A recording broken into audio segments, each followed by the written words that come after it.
नमस्कार, मैं हूँ आरती और आप देख रहे हैं हिंदुस्तान मेल न्यूज, जिसमें अब होगी मुद्दों की बात सच के साथ। इंदौर में एक बार फिर से सेंटर कोतवाली थाना प्रभारी के बारे में व्यापारियों द्वारा शिकायत के आधार पर थाना प्रभारी को लाइन अटैच कर जांच बैठाने का मामला सामने आया है, जिसमें दुकान में कब्जे को लेकर थाना प्रभारी पर की गई कार्रवाई है। दरअसल सेंटर कोतवाली थाना हमेशा से सुर्खियों में रहा है और इसी के तहत एक बार फिर से सेंटर कोतवाली थाना के प्रभारी मनोज मेहरा पर लाइन अटैच की कार्रवाई की गई है। पूरे मामले को लेकर पुलिस कमिश्नर का कहना है कि क्षेत्र के ही एक व्यापारी जो कि अपनी दुकान पर कुछ काम करा रहे थे, उसी काम को रोकने के उद्देश्य से थाना प्रभारी की शिकायत मिली थी और पूरे मामले में जोन क्रमांक 3 के डीसीपी द्वारा जांच पड़ताल करने के बाद थाना प्रभारी को लाइन अटैच किया गया है। अभी और भी कई मामले सामने आ रहे हैं जिनकी और जांच की जा रही है कि किसी भी थाना प्रभारी द्वारा किसी मामले में जुड़ाव सामने आता है तो उस पर भी कार्रवाई की जाएगी। अभी जो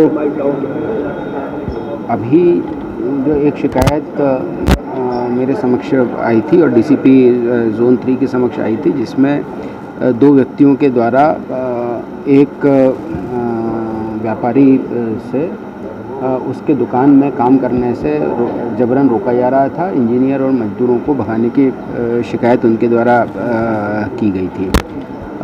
उसमें कार्रवाई के निर्देश दिए गए और फिर साथ ही यह भी पूछा गया था कि क्यों उन्हें डीसीपी या सीपी के पास जाना पड़ा था। उस जांच के दौरान यह चीज़ सामने आई थी कि थाना प्रभारी के समक्ष भी यह मुद्दा आया था और साथ ही में उन आरोपियों के विरुद्ध अभी कुछ लोग और सामने आ रहे हैं जो इसी बात की कब्जे आदि की शिकायत कर रहे हैं। इंदौर के एरोड्रम थाना में मुक्तिधाम पर देर रात हिंदू संगठन के कुछ लोगों पर रोहिंग्या होने का आरोप लगाते हुए पुलिस के सुपुर्द किया गया, जिन्हें पुलिस ने आधार कार्ड व तमाम जांच पड़ताल के बाद देर रात छोड़ दिया गया है। दरअसल एरोड्रम थाना क्षेत्र के छोटे बांगरदा स्थित सीवरेज और अन्य कार्य चल रहे हैं और इसी के चलते मजदूरों को वहां बुलाया गया है, जिसकी जानकारी हिंदू संगठनों को लगी तो उन्होंने तत्काल क्षेत्र में बने मुक्तिधाम में जाकर देखा तो कुछ लोग वहां खाना बनाकर खा रहे हैं और रह रहे हैं, जिस पर से आपत्ति लेते हुए मौके पर पुलिस को बुलाया गया और उनके सामान की तस्दीक की गई और इसके बाद उन्हें थाने लेकर पहुंचे। पूरे मामले में पुलिस का कहना है कि सभी के आधार कार्ड और तमाम दस्तावेज चेक किए गए हैं और गजानन देशमुख नामक ठेकेदार से बातचीत की गई है तो उसने बताया कि ये सभी मजदूर चल रहे काम के चलते हुए बुलाए गए हैं और उन्हें रोकने के लिए भी वहीं ठहराया गया है। दिन के खाने पीने की व्यवस्था भी उक्त स्थान पर ही की गई है। मजदूरों ने भी निगम में काम करने की बात कबूली है तो वही निगम के अफसरों से बात की गई तो उनका कहना है कि किसी भी तरह के इन मजदूरों को नहीं बुलाया गया, लेकिन ठेकेदार की बात माने तो मजदूर चल रहे सीवरेज के काम के लिए आए हुए हैं। उसमें अभी तक एक हमें भी सूचना मिली थी कि वहाँ पर जो कृष्णबाग कॉलोनी है उसके पास जो शमशान घाट स्थित है, वहाँ पर कुछ लोग हैं जो पिछले 15-20 दिन से रुके हुए हैं, जिनमें अधिकतर माइनॉरिटी कम्युनिटीज़ के हैं।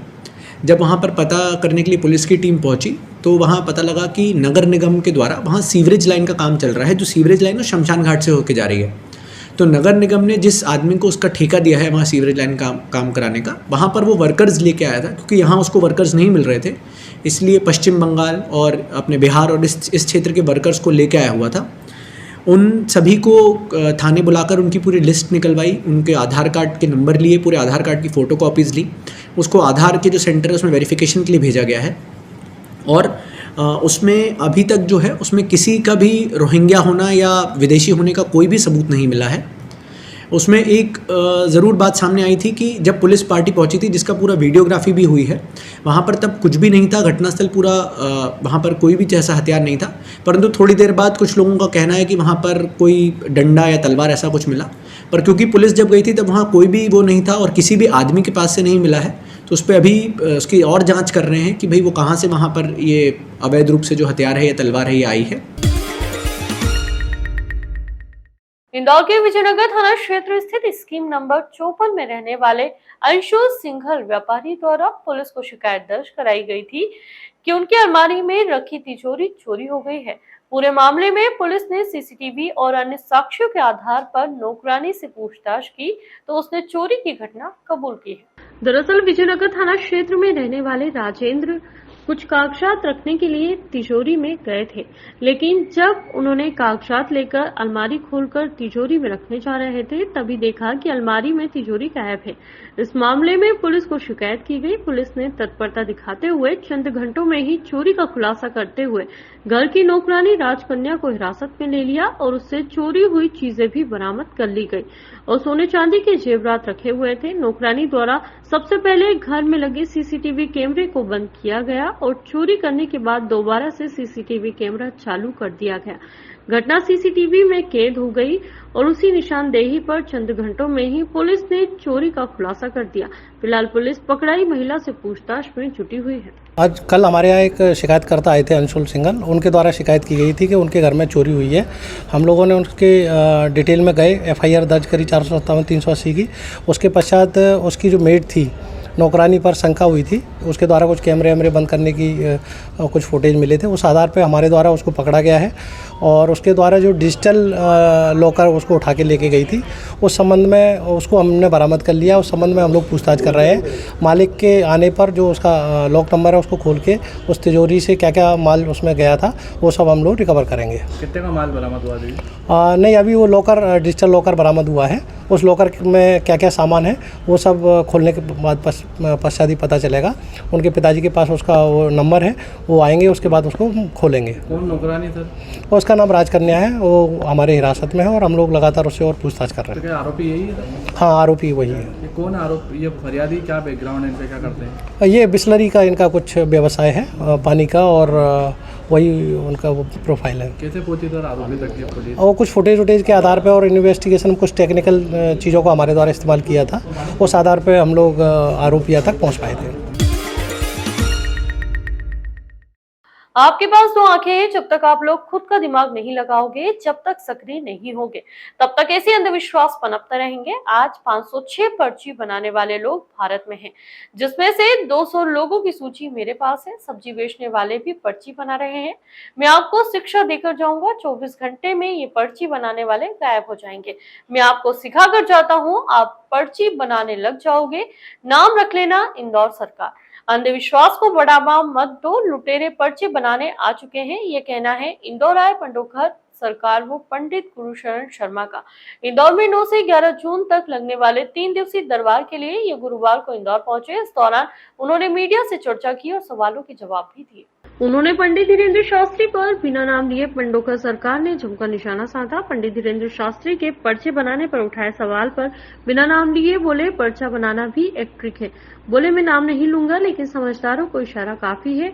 आपको बता दें, इंदौर में मंत्री तुलसी सिलावट की विधानसभा में पंडोखर सरकार का दिव्य दरबार आयोजित होना है। उन्होंने कहा, मुझे राजनीति से कोई लेना देना नहीं है। युवा अध्यात्म मंदिर मठ की ओर आए हैं, मुझे युवाओं को और अपनी संस्कृति को संभालना है। चुनाव को लेकर बोले, मध्य प्रदेश का चुनाव हो या उत्तर प्रदेश का हो, चुनाव में जो भी हमसे पूछने आएगा उसे बता देंगे। हमारा काम होता है सत्य का रास्ता दिखाना।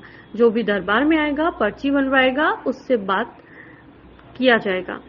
किसका पंडाल भारी है, किसका कम है। महाकाल लोक में मूर्ति गिरने को लेकर मूर्ति की प्राण प्रतिष्ठा नहीं हुई थी, ये केवल सुंदरता की बात है और इस पर मैं कुछ नहीं कहूंगा। लव जिहाद को लेकर बोले, हम लोगों को संकल्प लेना होगा कि घर के लोग एक दूसरे की फीलिंग समझेंगे, माता पिता ध्यान रखेंगे, बच्चों से बात करना होगा, अपने सनातन धर्म और समाज में रहेंगे, तभी यह खत्म हो सकता है। भारत पहले से ही हिंदू राष्ट्र है। सनातन धर्म के लिए अब राम की स्थापना हो, हिंदू राष्ट्र पहले से है। अब राम राज्य की जरूरत है, जिसका पक्षधर मैं रहूंगा। इस बार केरल में एक हफ्ते देरी से पहुंचा मानसून अब अगले हफ्ते उत्तर भारत में पहुंचेगा, जहां तक इंदौर सहित मालवा निमाड़ में मानसून 17 से 19 जून के बीच पहुंचता है। मौसम वैज्ञानिकों ने अनुमान जताया कि इस बार मानसून 24 से 25 जून को इंदौर पहुंचेगा। इधर लेट मानसून इंदौर के अच्छा माना जाता है। यह आंकड़े कह रहे हैं, जब भी मानसून 20 जून के बाद आया है तो बारिश 40 इंच से ज्यादा ही हुई है। बीते 10 सालों में मानसून 3 बार जून के आखिर हफ्ते में पहुंचा है और अब चौथा मौका है। मौसम एक्सपर्ट का कहना है कि मानसून में अगर इससे ज्यादा देरी होती है तो इसका असर रबी की फसल के उत्पादन पर पड़ता है। दूसरी ओर किसान का मानना है कि 25 जून को मानसून का आगमन फसलों के लिए अनुकूल है। दरअसल गुरुवार को मानसून के केरल में पहुंचने के बाद यह कर्नाटक और तमिलनाडु में सक्रिय हो जाएगा, फिर यह दक्षिण से उत्तर भारत की ओर मूव करेगा। मौसम वैज्ञानिक जीडी मिश्रा के मुताबिक केरल में मानसून आने के बाद यह इंदौर और आसपास के क्षेत्रों में 15 से 18 दिनों में दस्तक दे सकता है। ऐसे में अधिकतर 18 दिन भी काउंट किए जाएंगे तो इंदौर में यह 24 से 25 जून तक पहुंच जाएगा। पिछली बार की तरह यह खंडवा, खरगोन, बुरहानपुर के रास्ते आएगा। सबसे पहले इंदौर, फिर भोपाल, ग्वालियर, जबलपुर भीगेगा। पिछले साल 16 जून को ही मानसून प्रदेश में आ गया था। 1 जुलाई तक प्रदेश भर में एक्टिव हो गया था। फिलहाल के लिए इतना ही। ऐसी अन्य खबरों के लिए देखते रहिए हिंदुस्तान मेल न्यूज और चैनल को सब्सक्राइब करना ना भूलें।